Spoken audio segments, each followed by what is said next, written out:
पळसदरी धरणात बुडालेल्या तरुणाचा मृतदेह सापडला। कर्जतजवळील पळसदरी येथे पिकनिकसाठी आलेल्या 18 वर्षीय तरुणाचा तलावात बुडून मृत्यू झाला।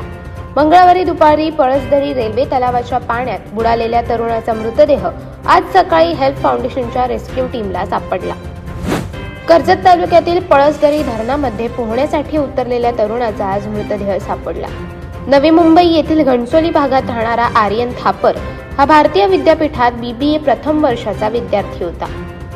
कॉलेजच्या सोशल प्रोजेक्ट निमित्त तो सुमारे 70 ते 75 विद्यार्थ्यांसोबत पळसदरी येथे आला होता। कार्यक्रम आटोपल्यानंतर आर्यन आपल्या मित्रांसह धरण परिसरात गेला। आर्यनला पोहता येत असल्याने तो पाण्यात उतरला। 2 वेळा पोहत जाऊन तो सुरक्षित परतही आला। मात्र तिसऱ्यांदा पाण्यात उतरल्यानंतर तो अचानक खोल पाण्यात गेला आणि काही क्षणातच नजरेआड झाला।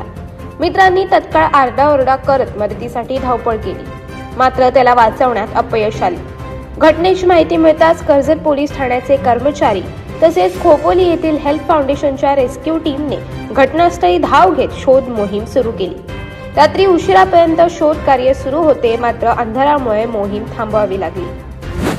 आज सकाळी पुन्हा शोध मोहीम राबवण्यात आली असता रेस्क्यू टीमला यश आले आणि आर्यनचा मृतदेह डॅम मधून बाहेर काढण्यात आला।